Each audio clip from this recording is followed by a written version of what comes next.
ಬರುತ್ತೆ ಅಂತ ಕೂಡ ತುಂಬ ಖುಷಿ ಆಯಿತು. ಇವಾಗ ಅದೇ ನ್ಯಾಷನಲ್ ಅವಾರ್ಡ್ನ ನಾವು ನಮ್ಗೆ ಬಂದಿರೋದ್ರನ್ನ ಸ್ವಲ್ಪ ನಮ್ಮ ಟೀಮ್ ಜೊತೆ ನಾವು ಶೇರ್ ಮಾಡ್ಕೊತಾ ಇದ್ದೀವಿ. ಬಿಕಾಸ್ ನಾನು always believe in team work.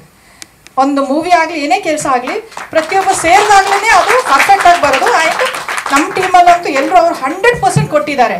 ಅದು ಸ್ಟಾರ್ಟಿಂಗಿಂದ ನಾವು ಸ್ಟೋರಿ ರೆಡಿ ಮಾಡುವಾಗಿಂದ ಹಿಡಿದು ಪೋಸ್ಟ್ ಪ್ರೊಡಕ್ಷನ್ ಆಗಿ ಎಂಡ್ ಆಗಿ ತನಕ ಅದು ಇದಾಗೋ ತನಕ ಎಲ್ಲರ ಜೊತೆಗೆ ನಿಂತಿದ್ದಾರೆ. ಅದನ್ನ ಯಾವಾಗಲೂ ನೆನೆಸ್ಕೊತೀನಿ. ನಾವು ತಗೊಳ್ತಿದ್ವಿ, ಅಲ್ಲಿ ಹೋಗಿ ನಾವಿಬ್ರು ತಗೊಂಡಿರ್ಬೋದು, ಬಟ್ ಎಲ್ಲರಿಗೂ ಸೇರಿದ್ದದು ಎಲ್ಲ ತುಂಬ ನೆನೆಸ್ಕೊಂಡ್ವಿ ಅಲ್ಲಿ. ಸೊ ಅದಕ್ಕೋಸ್ಕರ ನಮ್ಮ ಕಡೆಯಿಂದ ಒಂದು ಸ್ಮಾಲ್ ಗಿಫ್ಟ್ ಅಂತ ಅನ್ಕೊಬೋದು ಅವರಿಗೆ. ಅದನ್ನು ನಾವು ಕೊಡೋದಕ್ಕೆ ಇವಾಗ ಇಷ್ಟಪಡ್ತಾ ಇದ್ದೀವಿ. Thank you ma'am. ಹಾಗೆ ಈಗ ಮುಂದೆ ಈ ಚಿತ್ರದ ಸಂಗೀತ ಸಂಯೋಜಕರಾಗಿರುವಂತಹ ಸುರೇಶ್ ಸರ್ನ ವೇದಿಕೆ ಮೇಲೆ ಆಹ್ವಾನಿಸ್ತಾ ಇದ್ದೀನಿ ಸರ್, ಪ್ಲೀಸ್. ಮುಂದೆ ಎಸ್ ಹರೀಶ್ ಅವರನ್ನ ಆಹ್ವಾನಿಸ್ತಾ ಇದ್ದೀನಿ. ಇವರು ಚಿತ್ರಕಥೆಗೆ ಸಹಾಯಕಾರರಾಗಿ ಕೆಲಸ ಮಾಡಿದ್ದಾರೆ ಸರ್. ದಯವಿಟ್ಟು ಸ್ಟೇಜ್ ಮೇಲೆ ಬನ್ನಿ.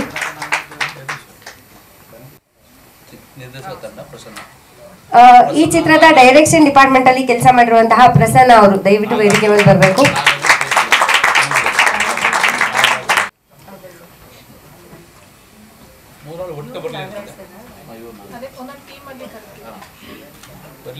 ನೆರವಾಗಿದ್ದಾರೆ ಚಿತ್ರತಂಡಕ್ಕೆ ಸರ್, ದಯವಿಟ್ಟು ವೇದಿಕೆ ಮೇಲೆ ಬನ್ನಿ.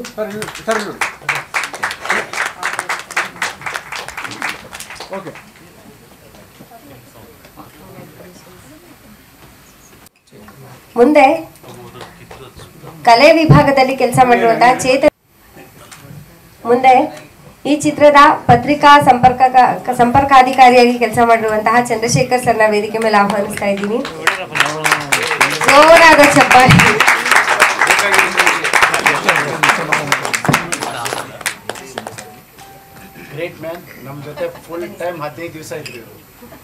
ಕೆಲಸ ಮಾಡೋಕೆ ಫ್ಯೂಯಲ್ ಅನ್ನ ಒದಗಿಸಿಕೊಟ್ಟಂತಹ ಅಂದ್ರೆ ಊಟೋಪಚಾರ ವ್ಯವಸ್ಥೆಯನ್ನ ನೋಡ್ಕೊಂಡಂತಹ YN ನರಸಿಂಹಮೂರ್ತಿ ಸರ್ ದಯವಿಟ್ಟು ವೇದಿಕೆ ಮೇಲೆ ಬರಬೇಕು.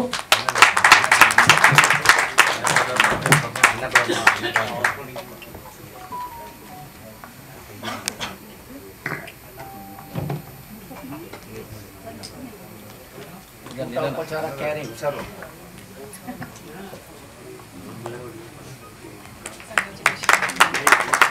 ಇಲ್ಲಿ ನೋಡಿ ಸರ್, ಮೇಡಮ್ ಇಲ್ಲ ಕಳಿಸ್ಬಿಡಿ.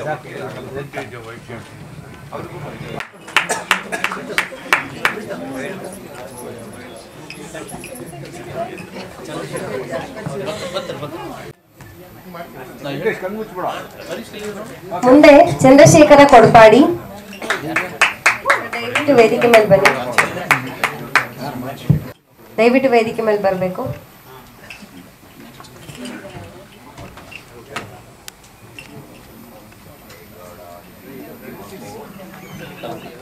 ಆಡುಗೋಡಿ ಶ್ರೀನಿವಾಸ್ ಅವರು ದಯವಿಟ್ಟು ವೇದಿಕೆ ಮೇಲೆ ಬರಬೇಕು. ನೆಕ್ಸ್ಟ್ ಸತೀಶ್ ಗೌಡ ಅವರು ವೇದಿಕೆ ಮೇಲೆ ಬರಬೇಕು ಅಂತ ಕೇಳ್ಕೊಳ್ತೀನಿ.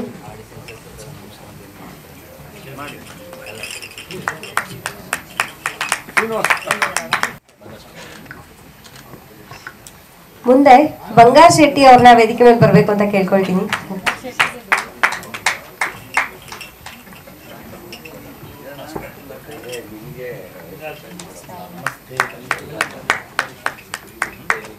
ಲಾವಣ್ಯ ಜೀವಿ ವೇದಿಕೆ ಮೇಲೆ ಬರಬೇಕು. ಹರೀಶ್ ಅವರು ಆಡಿಟೋರಿಯಂ ಅಲ್ಲಿ ಇದೆ. ಇಲ್ಲ,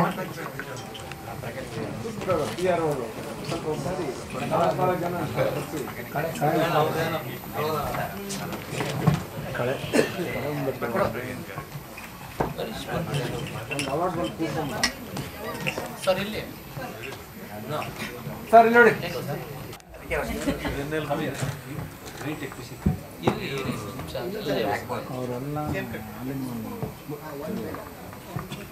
ಪ್ರತಿಯೊಬ್ಬ ಟೆಕ್ನಿಷಿಯನ್ ಕರೆದು ಪ್ರತಿಯೊಬ್ಬ ಆರ್ಟಿಸ್ಟ್ ಗಳನ್ನು ಕರೆದು ಅವ್ರಿಗೂ ಕೂಡ ಅದೇ ಪ್ರಶಸ್ತಿಯನ್ನ ಅರ್ಪಿಸಿದ್ದಾರೆ. ತುಂಬಾನೇ ಹೆಮ್ಮೆ ಪಡೋ ವಿಚಾರ ಇದು.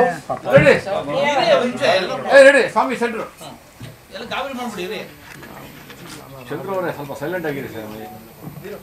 ಮೇಡಮ್ ಸ್ವಲ್ಪ ಚಿಲ್ಲ ಇಲ್ಲ, ಅವ್ರು ಫಾಸ್ಟ್ ಅಲ್ಲ. ಇದು ಸ್ವಸ್ತಿಕ್ ಎಂಟರ್ಟೈನ್ಮೆಂಟ್ ಅಂತ ನನ್ನ ಬ್ಯಾನರು. ಕೊಡವ ಮೂವಿ ಒಂದು 3-4 ಕೊಡವ ಮೂವಿ ಮಾಡಿದ ಮೇಲೆ ಕನ್ನಡದಲ್ಲಿ ಡೈರೆಕ್ಷನ್ಗೆ ಬಂದಿದ್ದು. ಫಸ್ಟ್ ಡೈರೆಕ್ಷನ್ ರಂಗಪ್ರವೇಶ ಅಂತ ಸುಮನ್ ನಗರ್ಕರ್ ಮ್ಯಾಮ್ ಅದರಲ್ಲಿ ಮೇನ್ ರೋಲ್ ಮಾಡಿದ್ರು. ಫಸ್ಟ್ ಡೈರೆಕ್ಷನ್ ಅದೇನೆ. ಸೆಕೆಂಡ್ ಕಂದೀಲು. ಸೆಕೆಂಡ್ ಮೂವಿಗೆ ನ್ಯಾಷನಲ್ ಅವಾರ್ಡ್ ಬಂದಿದೆ. ಬಟ್ 7-8 ಇಯರ್ಸ್ ತುಂಬಾ ಕಲ್ತಿದ್ದೀನಿ, ಸ್ಟ್ರಗಲು ಇದೆ. ಯಾಕಂದ್ರೆ ಫಸ್ಟ್ ಎಲ್ರಿಗೂ ಇರುತ್ತೆ, ಮೊದಲೇ ಎಷ್ಟೋ ಜನಕ್ಕೆ ಡೆಬ್ಯೂನಲ್ಲೇ ಬಂದಿರುತ್ತೆ. ನ್ಯಾಷನಲ್ ಅವಾರ್ಡ್ ಆಗಲಿ ಒಳ್ಳೊಳ್ಳೆ ಅಚೀವ್ಮೆಂಟ್ ಡೆಬ್ಯೂನಲ್ಲೇ ಬರುತ್ತೆ. ತುಂಬ ಜನಕ್ಕೆ ತುಂಬಾ ಟ್ರೈ ಮಾಡಬೇಕು. ನಾವು ಅವಾಗಿಂದನೂ ಒಂದು ಹೊಸ ಪ್ರಾಜೆಕ್ಟ್ ಮಾಡಬೇಕಾದ್ರೆ ಅವಾರ್ಡು ಅಥವಾ ಫಿಲಿಮ್ ಸೆಲೆಕ್ಷನ್ ಅಂತ ಹೋಗಲ್ಲ, ಒಂದು ಒಳ್ಳೆ ಪ್ರಾಜೆಕ್ಟ್ ಮಾಡಬೇಕು ಅಂತಾನೆ ಸ್ಟಾರ್ಟ್ ಮಾಡಿದ್ದು. ಇವಾಗಲೂ ಕೂಡ ಅಷ್ಟೇ, ಒಂದು ಮೂವಿ ಮಾಡಬೇಕಾದ್ರೆ ಚೆನ್ನಾಗಿ ಮಾಡೋಣ, ಒಳ್ಳೆ ಮೂವಿ ಮಾಡೋಣ ಅಂತಾನೆ ನಾವು ಮಾಡ್ತೀವಿ. ರಿಸಲ್ಟ್ ಆಮೇಲೆ, ಅದು ಫಸ್ಟೇ ನಮ್ಗೆ ಯಾವುದು ಏನು ಗೊತ್ತಾಗೋದಿಲ್ಲ. ಎಲ್ಲ ಟೀಮ್ ವರ್ಕಲ್ಲಿ ಬಿಲೀವ್ ಮಾಡೋಳು ನಾನು. ಆ್ಯಂಡ್ ಮೂವಿ ಇಂಡಸ್ಟ್ರಿಗೆ ಹೇಗೆ ಬಂದೆ ಅಂತ ಎಲ್ರದೊಂದು ಕ್ವೆಶನ್ ಇರುತ್ತೆ, ಅಥವಾ ನೀವು ಆಮೇಲೆ ಕ್ವೆಶನ್ ಮಾಡ್ತೀರಾ ಅಥವಾ ನಾನೇ ಇವಾಗ ಎಲ್ಲ ಆನ್ಸರ್ ಮಾಡ್ಬೇಕಾ ನಂಗೆ ಗೊತ್ತಿಲ್ಲ ಯಾವ ಥರ ಅಂತ. ಆ್ಯಕ್ಚುಲಿ ಪ್ರಕಾಶ್ ಕಾರ್ಯಪ್ಪ ನಮ್ಮ ಹಸ್ಬೆಂಡ್ ಅವರು ಫಸ್ಟ್ ಇದ್ದಿದ್ದು ಮೂವಿ ಅಂದರೆ ಸೀರಿಯಲ್ಸ್ ಅಲ್ಲ, AT ರಘು ಅವರ ಅಂಡರ್ ಅವರ ಇದರಲ್ಲಿ ವರ್ಕ್ ಮಾಡಿದ್ದಾರೆ.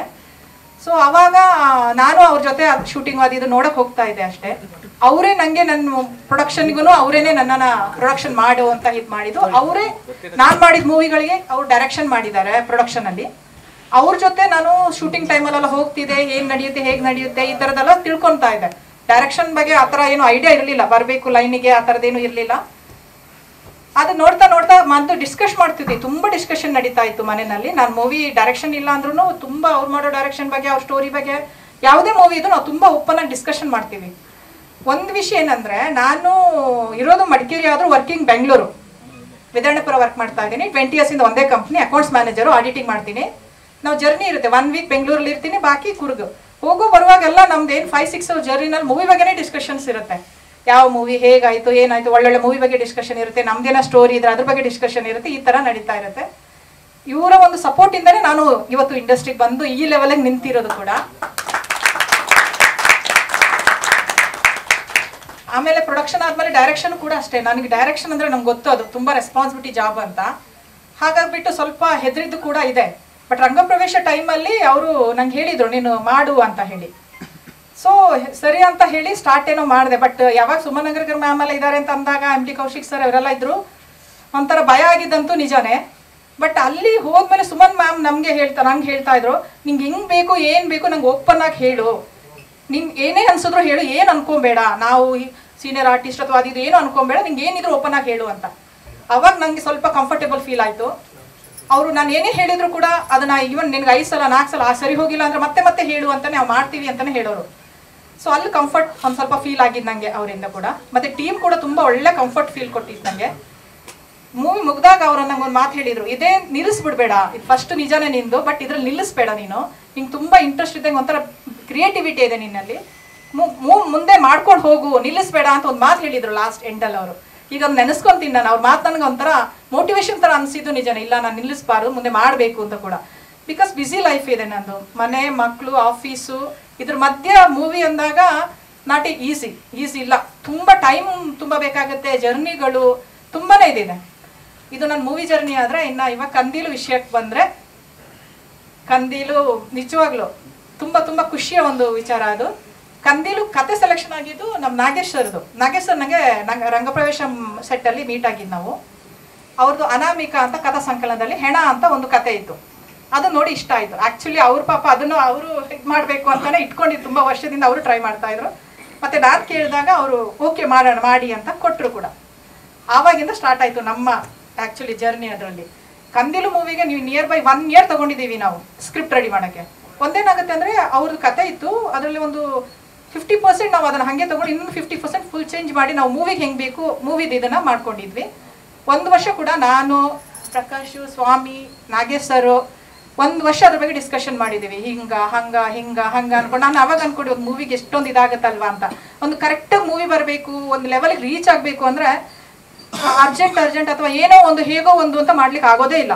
ಪ್ರತಿಯೊಂದು ಪರ್ಫೆಕ್ಟಾಗಿ ನಾವು ಫಸ್ಟ್ ಪ್ಲಾನ್ ಮಾಡಬೇಕಾಗತ್ತೆ. ನನ್ನ ಒಂದು ಸ್ಟೈಲ್ ಏನಂದರೆ 100% ಪೇಪರ್ ವರ್ಕ್ ಆದಮೇಲೆ ನಾನು ಶೂಟಿಂಗ್ ಹೋಗೋದು. ಆ ಥರದ್ದು 100% ಅನ್ನಿಸ್ಬೇಕು ಇದೆಲ್ಲ ಓಕೆ ಅಂತ. ಪ್ರತಿಯೊಂದು ಪೇಪರ್ನಲ್ಲಿ ಬರಬೇಕು, ಡೈಲಾಗ್ಸ್ ಇರ್ಬೋದು, ಅದಕ್ಕಿರೋ ಮೆಟೀರಿಯಲ್ಸ್ ಇರ್ಬೋದು, ಜಾಗ ಎಲ್ಲಾನು.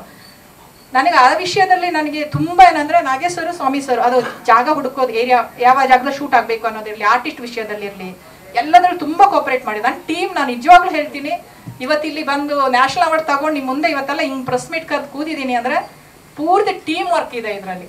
ಎಲ್ಲ ಪೂರ್ತಿ ಟೀಮ್ಗೂ ನಾನು ಥ್ಯಾಂಕ್ ಯು ಹೇಳ್ತೀನಿ.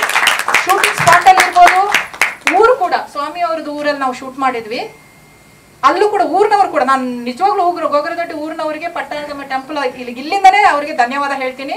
ಒಂದಿಷ್ಟು ಪ್ರಾಬ್ಲಮ್ ಆಗ್ದಂಗೆ ನಮಗೆಲ್ಲ ಮುಗಿಸ್ಕೊಟ್ಟಿದ್ದಾರೆ. ಎಲ್ಲದ್ರಲ್ಲೂ ಪಾಸಿಟಿವ್ ಆಗಿ ಬಂತು ಕಂದಿಲು ನನಗೆ. ಸೊ ಅದು ಎಲ್ಲ ಆಗಿ ಇವಾಗ ಈ ಲೆವೆಲಿಗೆ ಬಂದು ಇಲ್ಲಿ ನಿಂತಿದ್ದೀವಿ. ಇನ್ನು ನ್ಯಾಷನಲ್ ಅವಾರ್ಡ್ ಬಂದ ಖುಷಿಯಾಗಿದ್ದು ನಿಜ, ತುಂಬಾನೇ ಖುಷಿಯಾಗಿತ್ತು. ಆಮೇಲೆ ಅಲ್ಲಿ ಹೋದಾಗ ಅಲ್ಲಿದೊಂದು ಎಕ್ಸ್ಪೀರಿಯನ್ಸೇ ಬೇರೆ. ರಾಷ್ಟ್ರಪತಿಗಳ ಮುಂದೆ ಹೋಗ್ತೀವಿ, ಅಲ್ಲಿದೊಂದು ಯಾವ ಥರ ಏನು ಅನ್ನೋದೊಂದು ಅದು ನ್ಯಾಷನಲ್ ಅವಾರ್ಡಲ್ಲಿ ಹೆಂಗಿರುತ್ತೆ ಅಂದರೆ, ಒಂದಿನ ಮುಂಚೆ ನಮಗೆ ರಿಹರ್ಸಲ್ ಅಂತ ಕರೀತಾರೆ. ಸೇಮ್ ಪ್ರೊಸೀಜರ್ ಅವತ್ತು ಏನೇನು ಮಾಡ್ತಾರೋ ಪೂರ್ತಿ ಮಾಡಿಸ್ತಾರೆ ಒಂದಿನ ಮುಂಚೆ. ನಮಗೆ 23rd ಇದ್ದಿದ್ದು, 22nd ಈವ್ನಿಂಗ್ 3 o'clock ಕರ್ಕೊಂಡು ಹೋಗ್ತಾರೆ. ಎಲ್ಲ ಅರೇಂಜ್ಮೆಂಟ್ಸ್ ಅವ್ರದ್ದೇ ಇರುತ್ತೆ. ನ್ಯಾಷನಲ್ ಅವಾರ್ಡ್ ಬಂದಾಗ ಪೂರ್ತಿ ಅವ್ರದ್ದು, ಅದು ಎಲ್ಲರೂ ಗೊತ್ತಿರ್ಬೋದು. ಒಂದು ಫ್ಲೈಟಿಂದ ಹಿಡಿದು, ಹೋಟೆಲ್ ರೂಮಿಂದ ಹಿಡಿದು, ವೆಹಿಕಲಿಂದ ಹಿಡಿದು ಎಲ್ಲ ಅವ್ರದ್ದೇ ಇರುತ್ತೆ. ಅವ್ರು ಕರ್ಕೊಂಡು ಹೋಗ್ಬಿಟ್ಟು ನಮ್ಮ ಸೀಟ್ ಆಲ್ರೆಡಿ ರಿಸರ್ವ್ ಆಗಿರುತ್ತೆ, ನಮ್ಮ ನೇಮ್ಗಳೆಲ್ಲ ಬರೆದಿರ್ತಾರೆ. ಅಲ್ಲಿ ಕೂತ್ಬಿಟ್ಟು ಏನೇನು ನಡೆಯುತ್ತೆ ಅನ್ನೋದನ್ನ ಪೂರ್ತಿ ರಿಹರ್ಸಲ್ ಮಾಡಿಸ್ತಾರೆ. ಅಂದರೆ ಒಬ್ಬ ಪ್ರೆಸಿಡೆಂಟ್ ಬಂದಾಗ ಅವ್ರ ಮುಂದೆ ಹೆಂಗೆ ನಿಲ್ಬೇಕು, ಹೆಂಗೆ ಎಷ್ಟು ದೂರದಲ್ಲಿ ನಿಲ್ಬೇಕು, ಯಾವ ಥರ ಹೋಗಬೇಕು, ಯಾವ ಥರ ಬರಬೇಕು, ಬಂದು ಎಲ್ಲಿ ಹಿಂಗೆ ಕೂರಬೇಕು.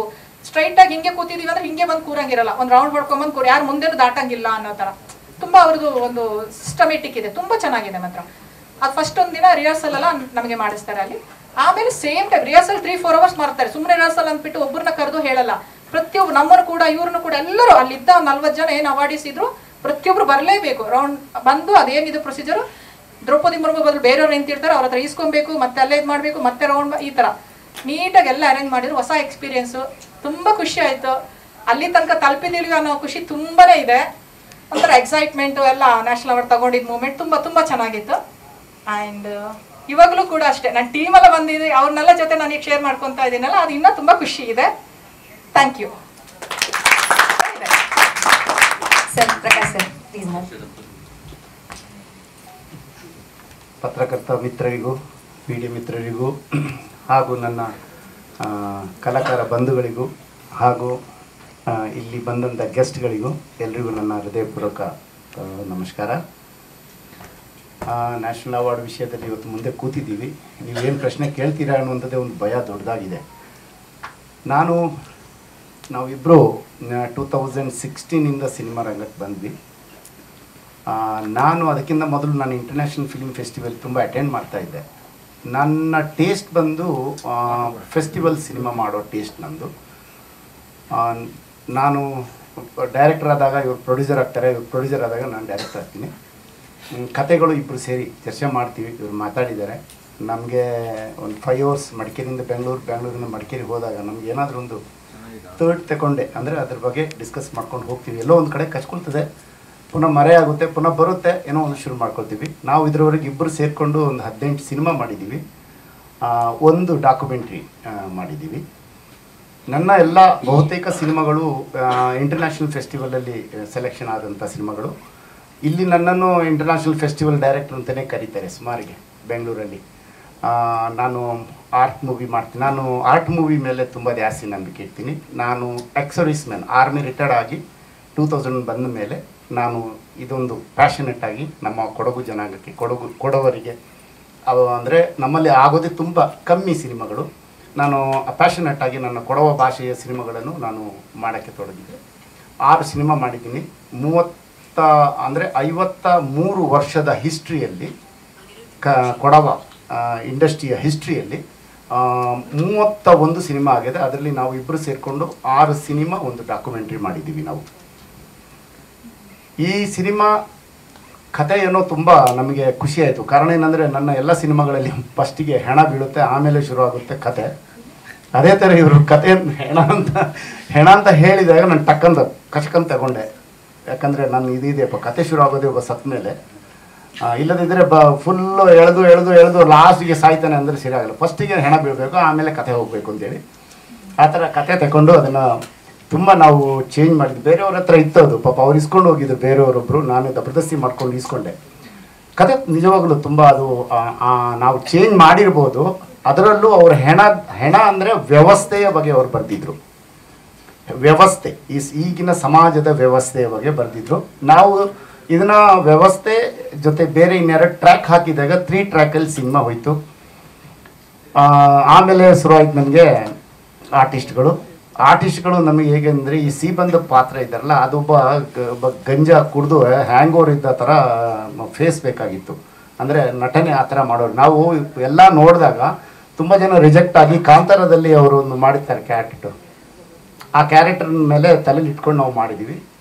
ಪರ್ಫೆಕ್ಟಾಗಿ ಮಾಡಿದ್ದಾರೆ. ಭಾಷೆಯ ಕೊರತೆ ಇದ್ದರೂ ಇವರು ಈ ರಾಮನಗರ ಸೈಡ್ ಭಾಷೆಯನ್ನು ತುಂಬ ಚೆನ್ನಾಗಿ ಅವರು ನಟನೆಯ ಜೊತೆಗೆ ಅವರು ಜೋಡಿಸ್ಕೊಂಡಿದ್ದಾರೆ. ಮತ್ತು ಮೇಡಮ್ ಇವರು ನಿಜವಾಗ್ಲೂ ಒಂದು ಒಳ್ಳೆ ಕ್ಯಾರೆಕ್ಟರ್ ಮಾಡಿದ್ದಾರೆ. ಅವ್ರನ್ನ ನೋಡಿದರೆ ಹಾಗೆ ಸ್ಮೈಲಲ್ಲಿ ಇದ್ದಾರೆ, ಆದರೆ ಸಿನಿಮಾದಲ್ಲಿ ನೋಡಬೇಕು ಅವ್ರನ್ನ ಯಾವ ಥರ ಇದೆ ಅಂತೇಳಿ. ಮಗಳ ಪಾತ್ರದಲ್ಲಿ ಖುಷಿ ಕಾವೇರಮ್ಮ ಕೊಡಗಿನಿಂದಲೇ ನಾವು ಆಯ್ಕೆ ಮಾಡ್ಕೊಂಡ್ವಿ. ಅವಳು ಒಂದು 4-5 ಸಿನಿಮಾಗಳಲ್ಲಿ ಆ್ಯಕ್ಟ್ ಮಾಡಿದ್ದಾರೆ, ಕನ್ನಡದಲ್ಲೂ ಕೊಡವದಲ್ಲೆಲ್ಲ ಮಾಡಿದ್ದಾರೆ. ರವಿ ತೇಜಸ್ ಇದಕ್ಕಿಂತ ಮೊದಲು ನನ್ನೊಂದು ಸಿನಿಮಾದಲ್ಲಿ ಮಾಡಿದರು. ಅವರು ಮೇಷ್ಟ್ರು ದೇವರು ಅಂತೇಳಿ ಒಂದು ಸಿನಿಮಾ ಮಾಡಿದ್ರು, ಅದರಲ್ಲಿ ನಟನೆ ಮಾಡಿದರು. ಹಾಗೆ ಅವರು ನಮ್ಮ ಜೊತೆ ಸೇರಿಕೊಂಡ್ರು. ಟೋಟಲಿ ಒಂದು ಇದು ಶೂಟಿಂಗ್ ಥರ ಇರಲಿಲ್ಲ, ನಾವೆಲ್ಲೋ ಟ್ರಿಪ್ ಹೋದ ಥರ ಇತ್ತು. ಊರಿನವರು, ಊರಿನ ಜನಾಂಗದವರು, ಅಲ್ಲಿ ಇರುವಂಥವರು, ಒಂದು ಶೂಟಿಂಗು ಅಂದರೆ ಸ್ವಾಮಿ ಒಳ್ಳೆ ಅಲ್ಲಿ ಜನರನ್ನು ಬಳಸ್ಕೊಂಡಿದ್ದಾರೆ. ಅವರ ನೇತೃತ್ವದಲ್ಲೇ ನಮಗೆ ಒಂದು ತುಂಬ ಸಹಾಯ ಆಯಿತು. ಕರೆಕ್ಟ್. ನಮ್ಮ ಕನ್ನಡ ಸ್ವಲ್ಪ ಹಂಗೇನೆ ಇರುತ್ತೆ, ಸ್ವಲ್ಪ ತಿದ್ದುಪಡಿ ಆಗುತ್ತೆ ಇದರಲ್ಲಿ. ಅದೇ ನಾಗೇಶ್ ಅವರು ಇದಕ್ಕೆ ತುಂಬ ಜೀವ ತುಂಬಿದ್ದಾರೆ. ಎಡಿಟಿಂಗ್ ಆಗಲಿ, ಸ್ಕ್ರಿಪ್ಟ್ ಆಗಲಿ, ಕತೆಗೆ ಎಲ್ಲದಕ್ಕೂ ಥ್ಯಾಂಕ್ ಯು. ಸಿನಿಮಾದಿಂದ ನಮಗೆ ಇಷ್ಟೇ, ನಾನು ಹೇಳೋಕ್ಕೆ ನಮಗೆ ಇಷ್ಟೇ ಸಾಧ್ಯ. ನಮ್ಮ ಅನ್ನದಾತರು ಪ್ರಕಾಶ್ ಸರ್ ಆಗಲಿ, ನಮ್ಮ ಬಾಸ್ ಅಂತ ನಾನು ಡೈರೆಕ್ಟ್ರನ್ನ ಮೇಡಮ್ ಅಂತ ಯಾವತ್ತು ಕರೆದಿಲ್ಲ, ಬಾಸ್ ಅಂತಲೇ ಕರೆಯೋದು ನಾನು. ಅವರು ಅಷ್ಟೇ ಸಿನಿಮಾ ಮಾಡೋಕ್ಕೆ ತುಂಬ ಸಹಕಾರ ಮಾಡಿದ್ದಾರೆ. ನಮಗೆ ಹೇಗೆ ಬರಬೇಕು ಅನ್ನೋದೇ ಒಂದು ವರ್ಷ ನಾವು ಅದನ್ನು ಸ್ಕ್ರಿಪ್ಟ್ ಇಟ್ಕೊಂಡು ಒದ್ದಾಡಿದ್ದೀವಿ. ಸೆಟ್ ಆಗಲಿ, ಇಲ್ಲಾಂದರೆ ಪ್ರತಿಯೊಂದು ಒಂದು ಕ್ಯಾರೆಕ್ಟರ್ ಕಾಸ್ಟ್ಯೂಮ್ ಆಗಲಿ, ಒಂದೊಂದು ಪಾತ್ರ ಹೇಗಿರಬೇಕು. ಆಮೇಲೆ ಜನ ಒಂದು ಎಕ್ಸಾಂಪಲ್ ಹೇಳ್ಬೇಕಂದ್ರೆ ಕ್ಲೈಮ್ಯಾಕ್ಸಲ್ಲಿ ಒಂದು ಜಾತ್ರೆ ಇದೆ. ಆಲ್ಮೋಸ್ಟ್ ಎಲ್ಲ ಚೀಟ್ ಮಾಡೋಣ ಅಂತ ಅಂದ್ಕೊಂಡಿದ್ದು, ಚೀಟ್ ಮಾಡ್ದಂಗೆ ನಾವೇ ಸೆಟ್ ಹಾಕಿ ಆ ಜಾತ್ರೆ ಶೂಟ್ ಮಾಡಿದ್ದೀವಿ. ತುಂಬ ಚೆನ್ನಾಗಿ ಬಂದಿದೆ ಸಿನಿಮಾ. ಎಲ್ಲರಿಗೂ ಥ್ಯಾಂಕ್ಸ್. ನನ್ನ ತುಂಬ ಮಾತಾಡೋಕ್ಕೆ ಬರೋಲ್ಲ, ನನಗೆ ಕ್ಯಾಮ್ರೆಯಿಂದ ಕೆಲಸ ಮಾಡೋದು ಮಾತ್ರ ಗೊತ್ತು. ನನಗೆ ದಿವಸ ಅನ್ನೋಕ್ಕಿಂತ ಕಾಲ್ ಶೀಟ್ ಜಾಸ್ತಿ ಆಗಿದೆ, ಡೇ ಕಮ್ಮಿ ಆಗಿದೆ. ಒಂದು ಡೇ ಅಂದರೆ ಒಂದು 20 ದಿನ ಆಗಿರ್ಬೋದು, ಕಾಲ್ ಶೀಟ್ ಜಾಸ್ತಿ ಆಗಿದೆ. ನೈಟ್ ಅಂದ್ರೆ ನಮ್ದೇನಂದ್ರೆ ಬೆಳಿಗ್ಗೆನೆ ಸ್ಟಾರ್ಟ್ ಮಾಡಿ ರಾತ್ರಿ 11 ಗಂಟೆ ತನಕನೂ ಕೆಲವು ಸಲ ಶೂಟ್ ಮಾಡಿದಿರುತ್ತೆ, 10 ಗಂಟೆ ತನಕನೂ ಶೂಟ್ ಮಾಡಿದಿರುತ್ತೆ. ಆ ಥರ ನಮ್ದು ನ್ಯಾಚುರಲ್ ಲೈಟ್ಸ್. Thank you. ಚಿತ್ರತಂಡದ ಎಲ್ಲ ತಾಂತ್ರಿಕ ವರ್ಗದವರಿಗೆ, ಎಲ್ಲ ಕಲಾವಿದರಿಗೆ ನಮಸ್ತೆ. ಹೆಣ, ನಾನು ಸುಷ್ಮಾ ಸ್ವರಾಜ್ ಅವರು ಒಂದು ನರ್ಸ್ ಹೆಣ ತರೋಕ್ಕೋಸ್ಕರ 2007-8 ಆ ರೇಂಜಲ್ಲಿ ಏನೋ ಅಂದ್ಕೋತೀನಿ. ಅವರು ವಿದೇಶಾಂಗ ಸಚಿವರಾಗಿದ್ದಾಗ ತುಂಬ ಕಷ್ಟಪಡ್ತಾರೆ. ಆದ್ರೂ 20-25 ದಿವಸ ಆಗುತ್ತೆ ಆ ಹೆಣ ಬರೋಕ್ಕೆ. ನನಗವಾಗ ಕಾಡಿದ್ದು ಒಂದೇ ಪ್ರಶ್ನೆ, ಅಂಥ ಸಮಯದಲ್ಲಿ ಮನೇಲಿ ಇರ್ತಾರಲ್ಲ, ಹೆಣ ಬರಲಿಲ್ಲ ಅಂದಾಗ ಅವರ ಮನಸ್ಥಿತಿ ಹೆಂಗಿರುತ್ತೆ, ಅವ್ರ ಮನೆ ಸ್ಥಿತಿ, ಊರಿನ ಸ್ಥಿತಿ, ರಾಜಕೀಯ ಸ್ಥಿತಿ, ಧಾರ್ಮಿಕ, ಅಂದರೆ ಒಂದೊಂದು ಧರ್ಮದಲ್ಲೂ ಅಥವಾ ಒಂದೊಂದು ಕುಟುಂಬದಲ್ಲೂ ಒಂದೊಂದು ಧಾರ್ಮಿಕ ಆಚರಣೆ ಇರುತ್ತೆ. ಸೊ ಅಲ್ಲಿಯ ಪರಿಸ್ಥಿತಿಗಳು ಹೆಂಗಿರ್ಬೋದು. ಆಮೇಲೆ ಇವತ್ತಿಗೂ ನಿಮಗೆ ಸಿಂಗಲ್ ವಿಂಡೋ ಸಿಸ್ಟಮ್, ಏಕ ಗವಾಕ್ಷಿ ಪದ್ಧತಿ ಅಂತ ಇಲ್ಲವೇ ಇಲ್ಲ. ಈಗ ಯಾರಾದರೂ ಇಲ್ಲಿಂದ ದುಬೈ ಕಂಟ್ರಿ ಅಥವಾ ಬೇರೆ ದೇಶಗಳಿಗೆ ಹೋದರೆ ಹೆಂಗೆ ಅಕಸ್ಮಾತ್ ಏನಾದರೂ ತೀರ್ಕೊಂಡಾಗ ಬಾಡಿ ಹೆಂಗೆ ತರಬೇಕು ಅನ್ನೋದು ಇವತ್ತಿನವರೆಗೂ ಇಲ್ಲ. ನಾನು ಎಂಬಾಸಿಗೆಲ್ಲ ಹೋಗಿ ಬಂದಿದ್ದೀನಿ, ಇಲ್ಲಿಯ ಬೇರೆ ಬೇರೆ ಎಂಬಾಸಿಗಳಿಗೆಲ್ಲ ಹೋಗಿ ಸಂಪರ್ಕ ಮಾಡಿದ್ದೀನಿ. ಯಾರೂ ಕೂಡ ಸರಿಯಾದಂಥ ಮಾಹಿತಿ ಕೊಡಲ್ಲ. ಸೊ ಉತ್ಸುಕತೆಯಿಂದ ಹೋಗ್ಬಿಡ್ತೀವಿ ನಾವು, ಹೆಣ ತಂದುಬಿಡ್ಬೋದು, ಇದು ಏನೋ ದುಡ್ಡು ಸಂಪಾದನೆ ಮಾಡಿಬಿಡ್ಬೋದು, ಅಲ್ಲಿ ಕೆಲಸ ಮಾಡಿಬಿಡ್ಬೋದು ಅಂತ. ಆದರೆ ಇದನ್ನೆಲ್ಲ ತಿಳ್ಕೊಬೇಕಾಗುತ್ತೆ. ಯಾಕೆಂದರೆ ಅದ್ರ ಹಿಂದೆ 2008ರಿಂದನೂ ನಾನು ಹಿಂದೆ ಬಿದ್ದು ಕೊನೆಗೆ ನಾನು ಮೂಲತಃ ನಿರ್ದೇಶಕನಾಗಿದ್ದು, ಬರಹಗಾರ, ಮೂಲತಃ ನಿರ್ದೇಶಕ, ಸಂಕಲನಕಾರನ. ಹಾಗಾಗಿ ಆ ಹೆಣ ಅನ್ನುವಂಥದ್ದು ವ್ಯವಸ್ಥೆಯ ಹೆಣ ಅಂತ ಬರ್ಕೊಂಡೆ ನಾನು. ಅಂದರೆ ಅದರಲ್ಲಿ ಒಬ್ಬ ರೈತ ಎಷ್ಟೆಲ್ಲ ಮಗನನ್ನು ಹೊರದೇಶಕ್ಕೆ ಹೋದಾಗ ಅವನಲ್ಲಿ ಕಾಲ್ವಾದಾಗ ಅವನ ಹೆಣ ತರೋಕ್ಕೆ ಎಷ್ಟೆಲ್ಲ ಪಡಿಪಾಟ್ಲು ಪಡಬೇಕಾಗುತ್ತೆ ಅಂತ. ಈಗ ಇವತ್ತು ಪ್ರಧಾನಮಂತ್ರಿಗಳು ಇನಿಷಿಯೇಟ್ ತೊಗೊಂಡೇ 10-12 ದಿವಸ ಆಯಿತು ರಷ್ಯಾ ಉಕ್ರೇನ್ ಯುದ್ಧದಲ್ಲಿ. ಅಂಥದ್ರಲ್ಲಿ ಒಬ್ಬ ರೈತ ಮಗನನ್ನು ಹೆಣ ತರಬೇಕು ಅಂತಂದಾಗ ಎಷ್ಟೆಲ್ಲ ಅವನಿಗೆ ಗೊತ್ತಿರೋ ನಾಲೆಡ್ಜ್ ಏನು, ಅಲ್ಲಿರೋ ಪಂಚಾಯಿತಿ ಅಥವಾ ಶಾಲೆ ಮೇಸ್ಟ್ರುಗಳು ಅಥವಾ ಯಾರೋ ಬೆಂಗಳೂರಲ್ಲಿ ಓದ್ಕೊಂಡಿರುವಂಥವ್ರು, ಕೆಲಸ ಮಾಡುವಂಥವ್ರು ಅಷ್ಟೇ ಸಂಪರ್ಕ. ಹಾಗಾದರೆ ಅಲ್ಲಿವರೆಗೂ ಹೆಂಗೆ ತರೋದು? ಇದನ್ನೇ ನೋಡ್ತಾ ಇದ್ದಾಗ ನನಗೆ ಒಂದಷ್ಟು ಆಂಧ್ರದಲ್ಲಿ ರೈತರು ಕೃಷಿ ಪ್ರವಾಸ ಅಂತ ಹೋಗಿರ್ತಾರೆ. ಆವಾಗ ಅವರ ಸತ್ತಾಗ ಕೂಡ ಅವ್ರು 2 ತಿಂಗಳಾಗುತ್ತೆ ಅವ್ರ ಹೆಣ ಬರೋದು. ಅವಾಗ ನಿಜವಾಗ್ಲೂ ಘೋರ ಅನ್ಸ್ಬಿಡ್ತು ನನಗೆ. ಹಾಗಾದರೆ ಈಗ ನಮ್ಮ ಮನೆಗಳಲ್ಲಿ ಏನು ಮಾಡ್ತಾರೆ, ನಮ್ಮಲ್ಲಿ ಯಾರಾದರೂ ತೀರ್ಕೊಂಡಾಗ ಬೆಳಗ್ಗೆಯಿಂದ ಸಾಯಂಕಾಲ ತನಕ ತಿರ್ತೀವಿ, ದುಃಖ ಆಗಿರುತ್ತೆ, ಬಂಧುಗಳೆಲ್ಲ ಸಾಂತ್ವನ ಮಾಡಿರ್ತಾರೆ. ಸಾಯಂಕಾಲ ಬಂದವ್ರು ಏನು ಮಾಡ್ತಾರೆ, ನಮ್ಮಲ್ಲಿ ಒಂದೊಂದು ಪದ್ಧತಿಗಳಿದೆ. ಕೂಳು ಹಾಕೋದು ಅಂತ ನಮ್ಮ ಕಡೆ ತುಮಕೂರು ಕಡೆ ಕರೀತಾರೆ. ಕೂಳು ಹಾಕೋದು, ಕೂಳು ಅಂದರೆ ಅನ್ನ ಅಂತ.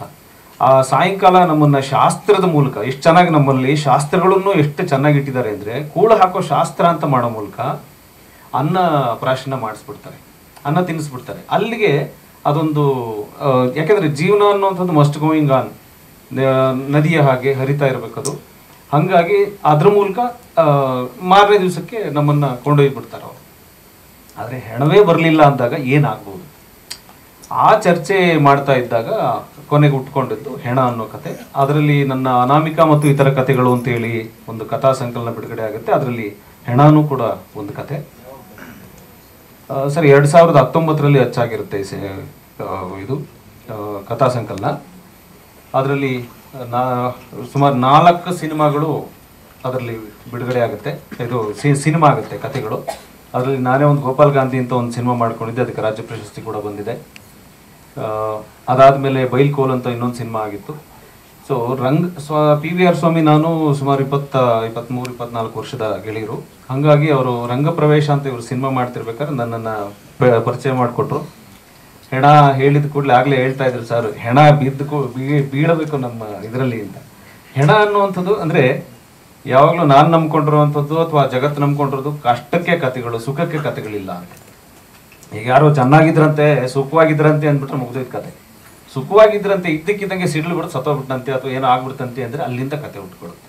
ಪ್ರಕಾಶ್ ಸರ್ ಮಾತಿನ ಅರ್ಥ ಹೆಣ ಬೀಳಬೇಕು ಅಂತಂದರೆ ಅದು ವ್ಯವಸ್ಥೆಯದ್ದಾಗಿರ್ಬೋದು, ಮತ್ತೊಂದಾಗಿರ್ಬೋದು, ಆ ರೀತಿಯ ಹೆಣ ಅಂತ. ಸೊ ಇಲ್ಲಿ ಅದೇ ಥರದ ಹೆಣ ಬೀಳುತ್ತೆ.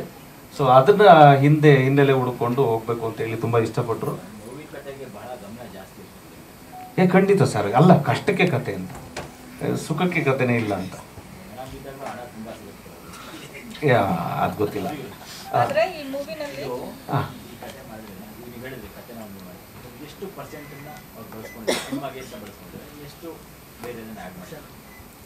ಬೇರೆದು ಅಂತಂದ್ರೆ ಇದರಲ್ಲಿ ನಾನು ಸ್ವಲ್ಪ ಏನಾದರೂ ಸಾಮಾಜಿಕವಾಗಿ ಸಮಸ್ಯೆಗಳ ಕಂಡಾಗ ನುಗ್ಗೋದು ಜಾಸ್ತಿ.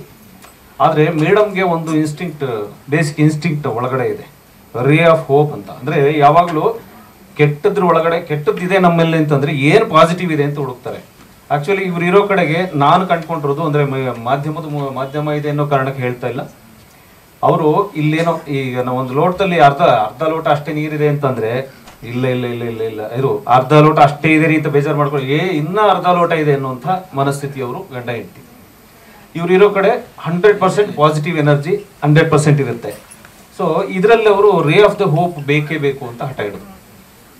ಏನು ರೇ ಆಫ್ ದ ಹೋಪ್ ಅಂತ ಅಂದಾಗ, ಈಗ ಮಗ ಬಂದಿಲ್ಲ ಅಂತಂದ್ರೆ, ಹೆಣ ಬಂದಿಲ್ಲ ಅಂತಂದ್ರೆ ಮುಂದೇನು ಮಗಳಿದ್ದಾಳೆ, ಅವಳ ಮೂಲಕ ಬೇರೆ ಏನನ್ನ ನೋಡ್ಬೋದು, ಅವ್ರ ಜೀವನನ ಹೆಂಗೆ ನಾವು ಮುಂದಕ್ಕೆ ತಗೊಂಡು ಹೋಗ್ಬೋದು, ಆ ಥರದ ಒಂದಷ್ಟು ಎಲಿಮೆಂಟ್ಸನ್ನು ತೊಗೊಂಬರೋಕ್ಕೆ ಸಾಧ್ಯ ಆಯಿತು ಚಿತ್ರದಲ್ಲಿ. ಆಮೇಲೆ ಮುಂಚೆನೂ ನಾನು ಬೇರೆ ಬೇರೆ ಕಡೆ ಸಂಭಾಷಣೆಯನ್ನು ಬರ್ಕೊಂಡು ಅದಾದಮೇಲೆ ಚಿತ್ರೀಕರಣದ ಈ ಇಡೀ ಸಿನಿಮಾ ಆಗಿರೋದು ಸಿಂಕ್ ಸೌಂಡಲ್ಲಿ, ಡಬ್ಬಿಂಗ್ ಆಗಿಲ್ಲ. ಸಿಂಕ್ ಸೌಂಡ್ ಅಂದರೆ ನೇರ ಅಲ್ಲೇ ರೆಕಾರ್ಡ್ ಆಗುವಂಥದ್ದು. ಸೊ ಯಾಕೆಂದರೆ ಆ ಭಾವನೆಗಳು ಅಲ್ಲಲ್ಲೇ ಅವ್ರು ಏನು ಅಲ್ಲಿ ಜೀವಿಸಿರ್ತಾರೆ ಅದು ಹಾಗೆ ಸಿಗಲಿ ಅನ್ನೋ ಕಾರಣಕ್ಕೆ ಹಾಗಾಗಿ ರಿಯಲಿಸ್ಟಿಕ್ ಆಗಿ ಬರುತ್ತೆ ಸರ್. ಹಾಗಾಗಿ ಸ್ವಾಮಿಯವರ ಗೂಗಾರದೊಡ್ಡಿ ಅನ್ನೋ ಗ್ರಾಮ PVR ಸ್ವಾಮಿಯವರ ಊರದು. ಅಲ್ಲಿ ಅವ್ರಿಗೆ ಒಂದಷ್ಟು ಯಾಕೆಂದರೆ PVR ಸ್ವಾಮಿ ಬೆನ್ನೆಲ್ಬು. ಈ ಜಾತ್ರೆ ಅಂತ ಹೇಳ್ತಿರೋದು ಸೆಟ್ ಹಾಕಿರೋದಲ್ಲ ಸರ್, ನಾವು ಸೆಟ್ ಹಾಕ್ತಾರೆ ಅಂತ ನಾವು ಅಂದ್ಕೊಂಡ್ವಿ. ಆ್ಯಕ್ಚುಲಿ ಬೇರೆ ಬೇರೆ ಊರುಗಳಿಂದ ದೇವರುಗಳನ್ನ ಕರೆಸಿದ್ರು ಸರ್. ಆದರೆ ಈ ಶೂಟಿಂಗ್ ಮಾಡೋದು ಬೇರೆ, ಅದರಲ್ಲೂ ಜೂನಿಯರ್ ಆರ್ಟಿಸ್ಟ್ ಇಲ್ದೇನೆ ರಿಯಲಿಸ್ಟಿಕ್ ಜನಗಳು ಬಂದಾಗ ಅದು ಶೂಟಿಂಗ್ ಮಾಡೋದು ತುಂಬಾ ಕಷ್ಟ. ಓದಾಡಿದ್ದಾರೆ ಪಾಪ. ಅಷ್ಟು ನಮ್ಮೂರವರು ಅಷ್ಟು ಓದಾಡ್ತಾ ಇಲ್ಲ. ಹೆಂಗೆ ಹೇಳಿದ್ರು ಆ ಥರದ ನನ್ನ ಒಂದು 4 ಊರು ಜನ ಅಷ್ಟು ಹೆಲ್ಪ್ ಮಾಡೋದು ನನಗೆ. ಇಲ್ಲ, ನಾನು ಫಸ್ಟ್ ಮಾಡಿದ್ದು ಒಂದು ಓಜಸ್ ಅಂತ ಒಂದು ಸಿನಿಮಾ ಮಾಡಿದ್ದೆ. ಅಲ್ಲೇ ಉಳುವ ಯೋಗಿಯ ನೋಡಲ್ಲಿ ಅಂತ 2ನೇ ಸಿನಿಮಾ, ಇದು 3ನೇ ಸಿನಿಮಾ. ಇನ್ನೊಂದು ಸಿನಿಮಾ ಮಾಡಿದ್ದೀನಿ. ಇದ್ದಾರೆ ಕಲಾವಿದರು ನಮ್ಮೂರಿಂದ, ಬಂಗಾರ ಶೆಟ್ಟಿ, ಲಾವಣ್ಯ, ಆರ್ಟಿಸ್ಟ್ ಎಲ್ಲ ತುಂಬ ಜನ ಬಂದಿದ್ದಾರೆ ಇಲ್ಲಿ. ಇನ್ನೊಂದು ಸಿನಿಮಾನು ಅದೇ ಊರಲ್ಲಿ ನಮ್ಮ ತಂಡನೇ ಮಾಡಿದ್ದೀವಿ. ಆಕ್ಚುಲಿ ಕ್ರೌಡ್ ಮತ್ತೆ ಸಿಂಗ್ ಸೌಂಡ್ ಅಂದ್ರೆ ಅಲ್ಲೇ ನಾವು ರೆಕಾರ್ಡ್ ಮಾಡ್ತೀವಲ್ವಾ. ಸಿಂಗಲ್ ಆರ್ಟಿಸ್ಟ್ ಇದ್ದಾಗ ನೋ ಪ್ರಾಬ್ಲಮ್, ಸೈಲೆಂಟ್ ಆಗಿರುತ್ತೆ. ಇಲ್ಲಿ ಕ್ರೌಡ್ ತುಂಬಾ ಸೀನ್ಗಳಿದೆ. ನಮ್ಗೆ ಹೆಂಗ್ ಅನ್ನಿಸ್ತಿತ್ತು ಅಂದ್ರೆ ಎಲ್ರಿಗೂ ಸೈಲೆಂಟ್ ಅಂತ ಹೇಳಿದ್ರು ಎಲ್ಲೋ ಏನೋ ಒಂದು ಕೊನೆಗಲ್ಲಿ ಹಸು ನಾಯಿ ಇದೆಲ್ಲ ಜಾಸ್ತಿ. ಹಸು ಆದ್ರೂ ಅಂಬ ಅನ್ಬೇಡ, ಒಳ್ಳೆ ಡೈಲಾಗ್ ಹೇಳೋ ಟೈಮಿಗೆ ಅದು ಕೂಡ ಏನೋ ಸಿಂಗ್ ಸೌಂಡ್ ಶೂಟಿಂಗ್ ಅದು ಕ್ರೌಡ್ ಅಲ್ಲಿ ನಿಜವಾಗ್ಲೂ ನಮಗೆ ಸಾಕಾಗಿದೆ.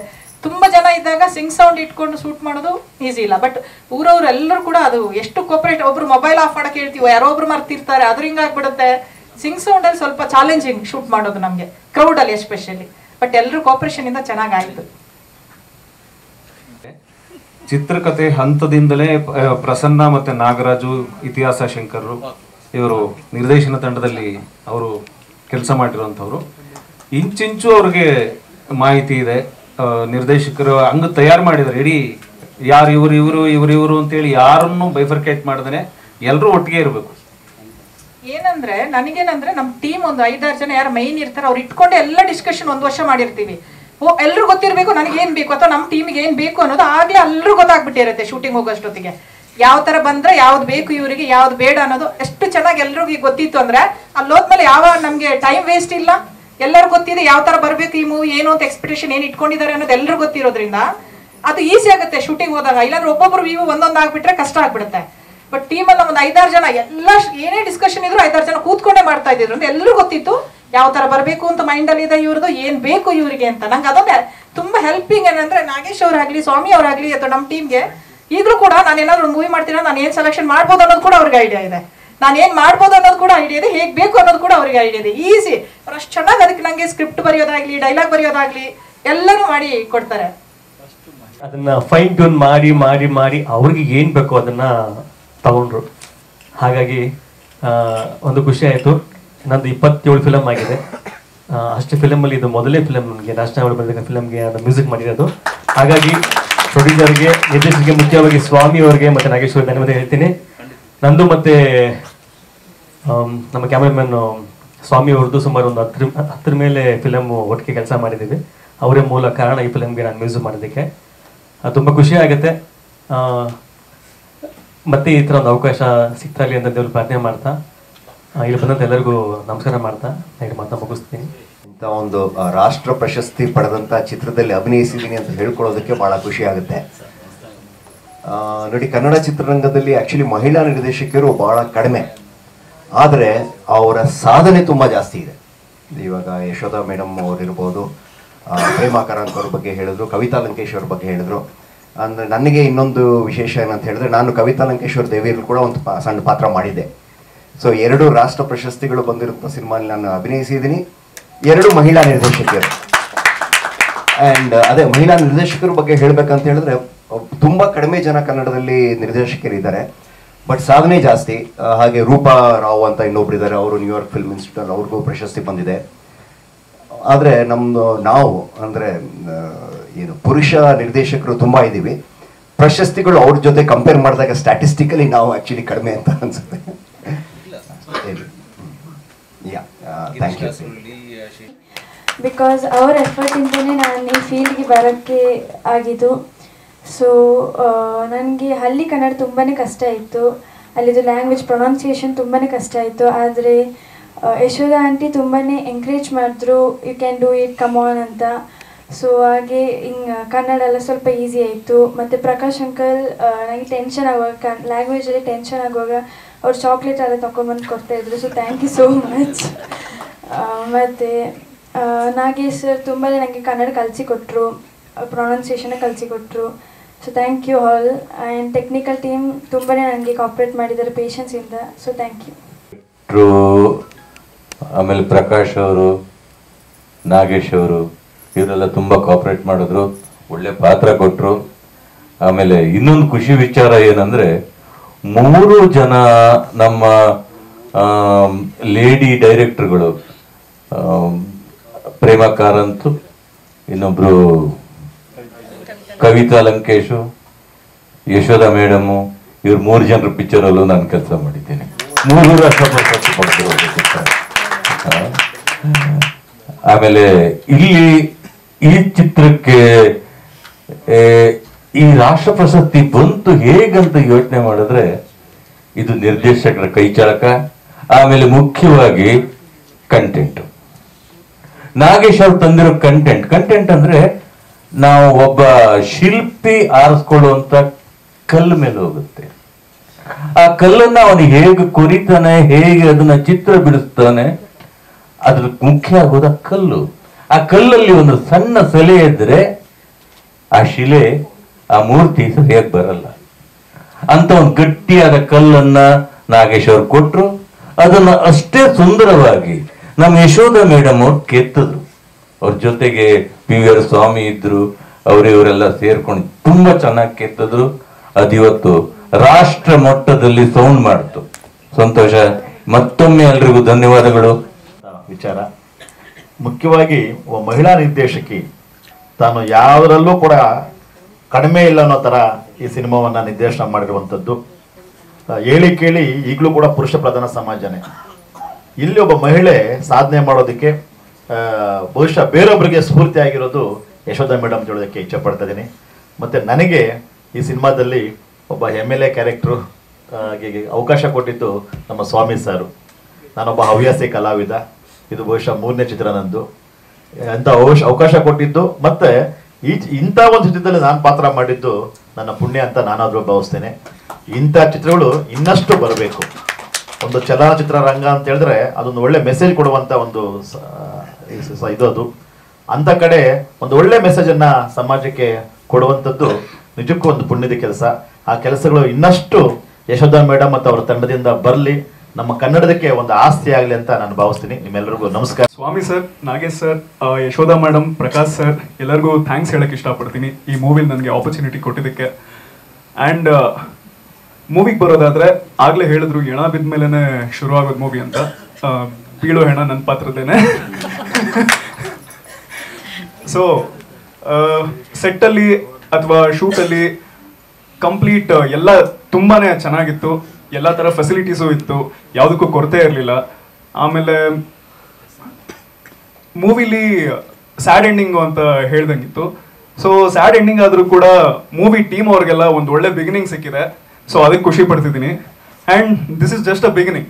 ಎಲ್ಲರಿಗೂ ಮುಂದೆ ಒಳ್ಳೆ ಫ್ಯೂಚರ್ ಇದೆ.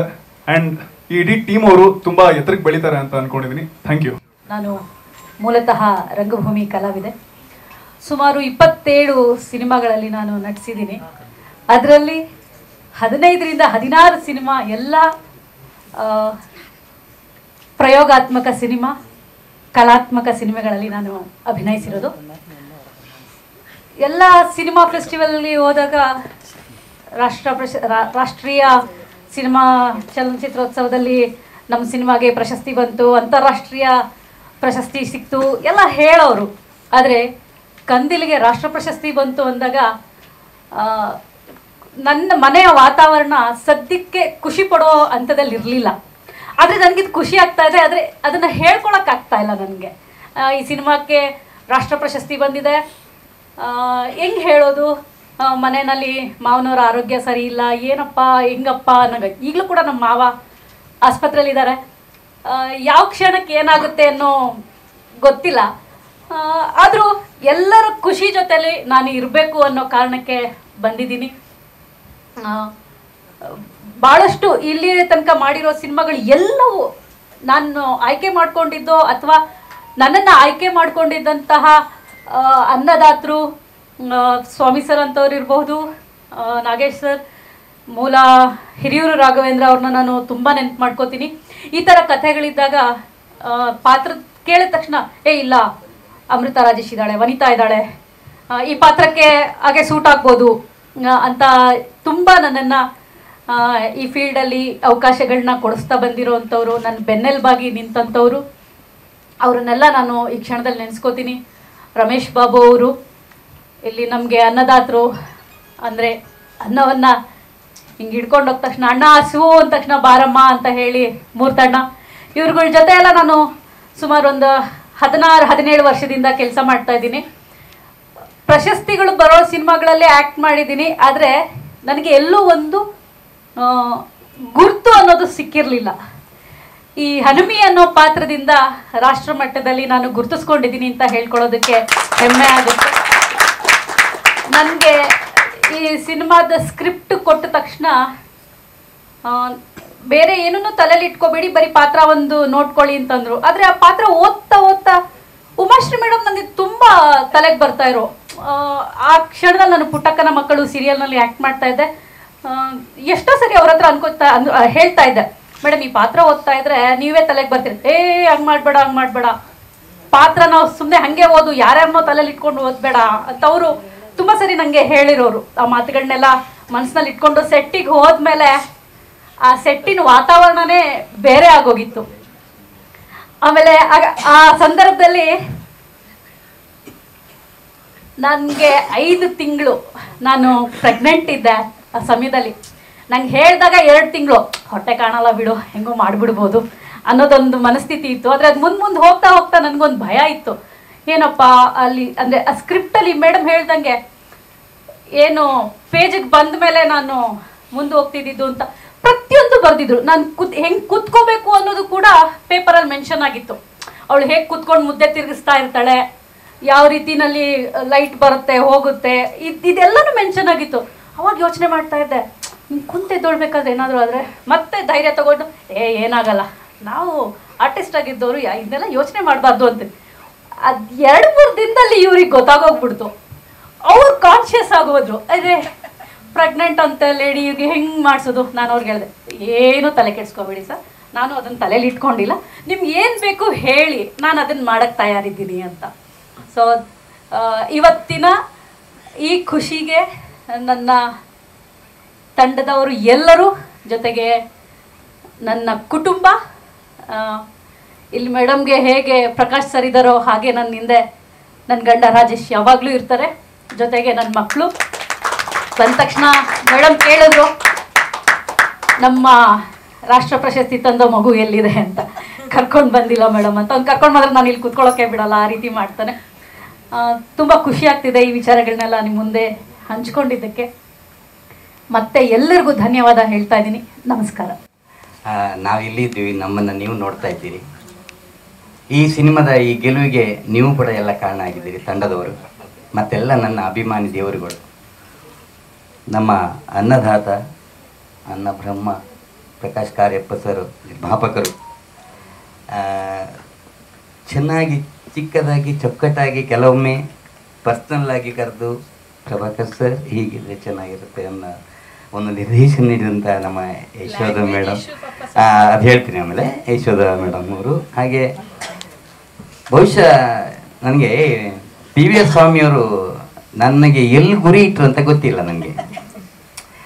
ನಾನು ಆಲ್ರೆಡಿ ಕುಂದಾಪುರ ಉಡುಪಿ ರಿಷಬ್ ಶೆಟ್ಟಿ ಏರಿಯಾ ನಮ್ಮದು, ಅದೇ ಊರು.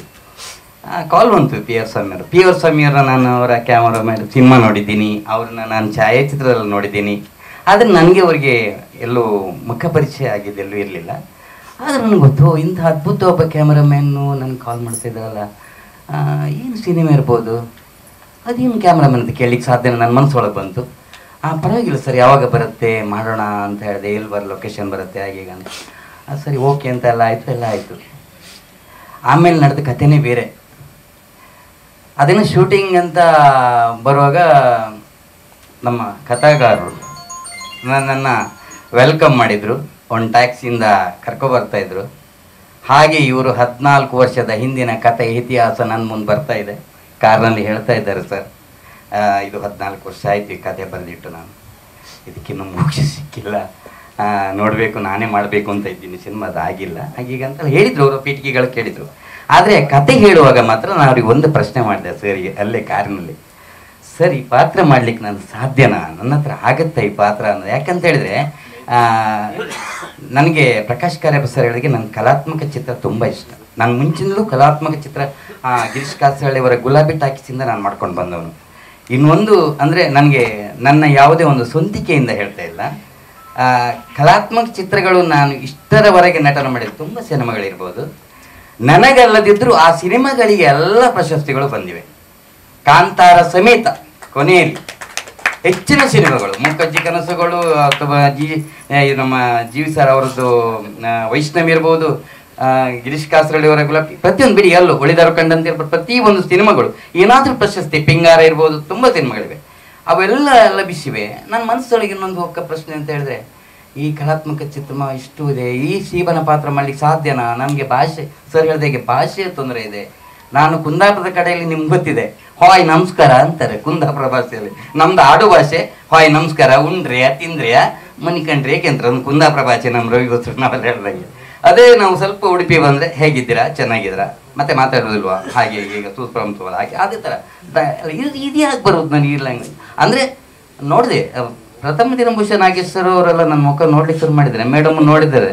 ಪ್ರಥಮ ದಿನ ಶೂಟಿಂಗ್ನಲ್ಲಿ ಮನುಷ್ಯ ಮಾಡ್ತಾನೋ ಶೂಟಿಂಗು ಅನ್ನೋದು ಭಾವನೆ ಬಂತಲ್ಲ, ಯಾಕಂದರೆ ಆ ಥರ ಆ್ಯಕ್ಟಿಂಗ್ ಬಗ್ಗೆ ಹೇಳಿದ್ರೆ ಬಹುಶಃ ಮನಸ್ಸಿಗೆ ಭಾಷೆಯ ತೊಡಕಿತ್ತು. ಏನೋ ಒಂದು ಪ್ಲ್ಯಾನ್ ಮಾಡಿಕೊಂಡೆ. ಆಮೇಲೆ ಆರಾಮಾಗಿ ಆ ದಿನ ನನಗೆ ಒಂದು 8-8ವರೆಗೆ ಬಿಟ್ಟಿದ್ದಾರೆ ಇಲ್ಲಿಂದ. ನಾನು ರೂಮ್ಗೆ ಹೋದೆ, ತುಂಬ ಯೋಚನೆ ಮಾಡಿದೆ ಇದ್ರ ಬಗ್ಗೆ ಏನು ಮಾಡೋಣ ಅಂತ. ಮತ್ತು ಕೆಲವುಗಳನ್ನೆಲ್ಲ ಸ್ವಲ್ಪ ತಲೆ ಹಾಕ್ಕೊಂಡೆ. ಅದು ಮಾರಣದಿಂದ ನಮ್ಮದು ಸ್ವಲ್ಪ ಚಾರ್ಜ್ ಆಯಿತು. ಚಾರ್ಜ್ ಆದಾಗ ಆ ಸೀನ್ಗಳು ನನಗೂ ಒಂದು ವಿಷಯ ಹೇಳ್ತೇನೆ. ಈ ಶೀಬಾ ಅನ್ನೋದನ್ನು ಪ್ರಭಾಕರ್ ಕುಂದರಾಗಿ ಅಥವಾ ನಾನು ಈ ಕಾಂತಾರ ಸಿನಿಮಾದಲ್ಲಿ ಮಾಧವಾಚಾರ್ಯ ಪಾತ್ರ ಮಾಡಿದ್ರು ಆ ಥರ ಅಲ್ಲ. ಅದು ಹೇಳಿದ್ದು ಹೌದು, ಗುಂಗು ಇದೆ, ಅದರಲ್ಲಿ ಗುಂಗು ಇದೆ, ಆ ಗುಂಗಿಲ್ಲ, ಕುಡಿತದ ಗುಂಗು ಯಾವುದಿಲ್ಲ. ಬಹುಶಃ ನನಗೆ ಸತ್ಯ ನಾನು ಓಪನ್ ಆಗಿ ಹೇಳ್ತೇನೆ, ನನಗೆ ಸಿಗರೇಟ್ ಇಲ್ಲ, ಮಾತ್ರ ನನಗೆ ಯಾವುದೂ ಒಂದು ಡ್ರಿಂಕ್ಸ್ ಆಗಿಲ್ಲ, ಯಾವುದು ನನ್ನ ನೈಜ ಇದರಲ್ಲಿ ಯಾವುದೂ ಇಲ್ಲ. ಆದರೂ ಕೂಡ ಹೇಳೋದನ್ನು ಕೇಳಿದ್ದೆ. ಇನ್ನೊಂದು ಬೇರೆ ಅಂತೆ, ಆ ಗಾಂಜಾ ಮತ್ತು ಬೇರೆ ಅಂತೆ, ಡ್ರಿಂಕ್ಸು ಅದು ಬೇರೆ ಅಂತ ಹೇಳ್ತಾರೆ. ಅದನ್ನೆಲ್ಲ ನಾವು ಪ್ರಾಕ್ಟಿಕಲ್ ಆಗಿ ನಾವು ಮಾಡ್ಕೊಂಡು ಹೋಗ್ಬೇಕು ಯಾವುದೇ ಇದರಲ್ಲಿ. ನನಗೆ ಇಲ್ಲಿ ಇವತ್ತು ಮಾಧ್ಯಮದವ್ರ ಮುಂದೆ ಹೇಳ್ತೇನೆ, ಇವಾಗಲೂ ನನಗೆ ಮೇಡಮ್ ಏನೋ ಒಂದು ಫೀಲ್ ಕೊಟ್ಟರು ಇಲ್ಲಿ ಅವರ ಮಾವನ ವಿಷಯದಲ್ಲಿ ಇರ್ಬೋದು. ಆ ಫೀಲ್ ಅನ್ನೋದು ನಮ್ಮಿಬ್ಬರ ಆ್ಯಕ್ಟಿಂಗ್ನಲ್ಲಿತ್ತು. ಆ ಒಂದು ಹೇಳಬಲ್ಲೆ ನಾನು. ಅದು ಎಲ್ಲೂ ಸರ್ ನನ್ನ ಕಣ್ಣೀರು ಅದು ಗೊತ್ತಿದೆ ಸರಿಗೆ. ಎಲ್ಲೂ ನನಗೆ ಯಾವುದೇ ಆಧುನಿಕತೆಯಾಗಿ ತಾಂತ್ರಿಕತೆಯಲ್ಲಿ ಆಗಿ ನನಗೆ ಅದು ಕಣ್ಣೀರು ತರಿಸಿದ್ದಲ್ಲ. ನನ್ನ ಅದು ರಿಯಾಲಿಟಿ ಅಂದರೆ ಯಾಕಂದರೆ ಶೀಬನಾಗಿ ನಾನು ಪಾತ್ರದಲ್ಲಿ ನಿಂತಿದ್ದೆ, ನಿಜವಾಗಿ ಶೀಬನೇ ಆಗಿದ್ದೆ ನಾನು. ಈಗ ಹೇಳಿದ್ದೆ ನಮ್ಮ ಗುರು ತೇಜಸ್ಸು, ನನ್ನ ಹೆಣದಿಂದ ಸ್ಟಾರ್ಟ್ ಆಗುತ್ತೆ ಅಂತ. ಹೆಣ ಅಲ್ಲ ಗುರು, ಅದು ಪ್ರಶಸ್ತಿಯ ಸಂಕೇತ. ಈ ಸಿನಿಮಾದ ರಾಷ್ಟ್ರೀಯ ನನಗೆ 15ನೇ ಫಿಲ್ಮ್ ಫೆಸ್ಟಿವಲ್ ಕನ್ನಡದಲ್ಲಿ ಅಲ್ಲಿ ದ್ವಿತೀಯ ಅತ್ಯುತ್ತಮ ಕನ್ನಡ ಚಿತ್ರ ಈಗ ಬರುವಾಗ ನಾನು ನಮ್ಮ ತಂಡದಲ್ಲಿ ಹೇಳ್ಕೊಂಡಿದ್ದೀನಿ, ಯಾರಿಗೆ ನೆನಪಿದೆ ಎಲ್ಲ ಗೊತ್ತಿಲ್ಲ, ಇದು ಚಾನ್ಸಸ್ ಇದೆ, ಇದು ರಾಷ್ಟ್ರ ಪ್ರಶಸ್ತಿ ಹೋಗುವಂಥ ಅವಕಾಶ ಸುರೇಶ್ ಹತ್ರನೂ ಹೇಳಿದ್ದೀನಿ ನಾನು ಅಲ್ವಾ, ಅಲ್ಲೇ ಕೂತ್ಕೊಂಡಲ್ಲಿ ಹೇಳಿದ್ದೀನಿ. ಅದು ಮಾತು ಸತ್ಯ ಆಗಿದೆ. ಅದಕ್ಕೆ ಏನು ಕಾರಣ ಅಂತ ಹೇಳಿದರೆ, ನಮ್ಮ ಇಡೀ ತಂಡದ ಪ್ರಯತ್ನ ಇಲ್ಲಿ, ಯಾವ ಒಬ್ಬ ಕಲಾವಿದನಿಂದ ಅಲ್ಲ. ಇದಕ್ಕೆ ಜೋರಾದ ಚಪ್ಪಾಳೆ ಅವರು ಕೊಡಲೇಬೇಕು. ಯಾಕಂತ ಹೇಳಿದ್ರೆ ನಿಮ್ಮೆಲ್ಲರ ಪ್ರಯತ್ನ ಇದೆ ಇದರಲ್ಲಿ. ನಮ್ಮನ್ನು ಹುರಿದಂಬಿಸಿದವರು ನೀವು. ಮತ್ತೊಬ್ಬ ನಮ್ಮ ಪ್ರೊಡಕ್ಷನಲ್ಲಿ ಮುಖ್ಯವಾಗಿ ನಮಗೆ ನೋಡ್ಕೊಳ್ಳೋರು ಬೆಳಗ್ಗಿಂದ ಸಂಜೆವರೆಗೆ ಅವರ ಅನ್ನದಾತ ನಮ್ಮ ಸರ್. ಮೂರ್ತಿ ಸರ್. ಅಂದರೆ ಎಲ್ಲರೂ ಗೊತ್ತಾಗುತ್ತೆ ನಮಗೆಲ್ಲ ಸ್ವಲ್ಪ ಅಲ್ಲದಾಗ ಟೀ ಕುಡಿತೀರಾ, ಕಾಫಿ ಕುಡಿತೀರಾ ಅಂದರೆ ಅದು ಆ ಟೀಮ್ನಲ್ಲಿ ಎನರ್ಜಿ. ಮತ್ತೆ ನಮ್ಮ ಪ್ರಸನ್ನ ಸರ್ ಅವರ ಬಳಗ, ಅಸಿಸ್ಟೆಂಟ್ ನಿರ್ದೇಶಕರು, ತಾಂತ್ರಿಕತೆಯವರು, ಏನಂತ ಹೇಳಿ ಪ್ರತಿಯೊಬ್ಬರು ಈ ಸಿನಿಮಾ ಗೆಲ್ಲಿಕ್ಕೆ ಎಲ್ರಿಗೂ ಕಾರಣ. ಇವತ್ತು ತುಂಬ ಖುಷಿ ಆಗ್ತಾ ಇದೆ. ಯಾಕಂತ ಹೇಳಿದ್ರೆ ನಾನು ಒಂದು ಚಿತ್ರೀಕರಣದಲ್ಲಿದ್ದೆ, ನಿಜವಾಗಿ ಚಿತ್ರೀಕರಣ. ಅವಾಗ ಹೇಳ್ತೀನಿ ಪಿ.ಬಿ. ಸ್ವಾಮಿಯವರಿಗೆ, ಬಹುಶಃ ನಾನು ಬರೋದು ಕಷ್ಟ ಇದೆ, ಅವ್ರು ತುಂಬ ಬೇಜಾರು ಮಾಡ್ಕೊಂಡು ಫೋನ್ ಕಟ್ ಮಾಡಿದ್ರು ನಂದು. ನಾನು ಮತ್ತೆ ಫೋನ್ ಇಲ್ಲ ಇದ್ರಿ ಸರ್, ಸಾರಿ, ನೀವು ಫೋನ್ ಕಟ್ ಮಾಡಿದ್ರಿ, ಮಾತಾಡಲಿಲ್ಲ. ಯಾಕಂದ್ರೆ ನನಗೆ ಗೊತ್ತು ನನ್ನ ಬೇಜಾರಾಯಿತು ನಿಮ್ಗಂತ. ಆದರೆ ಮತ್ತೆ ಫೋನ್ ಮಾಡಿ ಹೇಳಿದೆ, ಈಗ ಹೊರಟಿದ್ದೀನಿ ಸರ್ ಅಂತ. ನಿಜವಾಗಿ 11 ಗಂಟೆಗೆ ಶೂಟ್ ಮುಗಿಸಿ 11:20ಕ್ಕೆ ಬಸ್ ತರಿಸಿ ನಾನು ಬೆಳಿಗ್ಗೆ ಬಂದೆ. ಯಾಕಂದರೆ ಈ ತಂಡ ನಮ್ಮದು ಅಂತ ಒಂದು ಭಾವನೆ. ತುಂಬ ಖುಷಿಯಾಗಿದೆ. ಇಡೀ ತಂಡಕ್ಕೆ ಮತ್ತೊಮ್ಮೆ ಸ್ವಾಮಿ ಸರ್, ನಿಮ್ಮನ್ನು ಯಾವತ್ತೂ ನಾನು ಮರೆಯುವುದಿಲ್ಲ. ನನ್ನ ನಟನೆಗೆ ಅವಕಾಶ ಕೊಟ್ಟಿದ್ರಿ ಅಂತ ಇಲ್ಲಿ ಎಲ್ಲಿ ಮೆಚ್ಚುಗೆ ಅಲ್ಲ, ಒಂದು ಉತ್ತಮ ಸಿನಿಮಾಕ್ಕೆ ನನ್ನನ್ನು ಕರೆದು ಇಲ್ಲಿ ಒಂದು ಕಥಾನಾಯಕ ನನಗೆ ಮಾಡಿದ್ರಲ್ಲ, ತುಂಬ ಖುಷಿ, ತುಂಬ ಇಡೀ ತಂಡಕ್ಕೆ ಧನ್ಯವಾದಗಳು.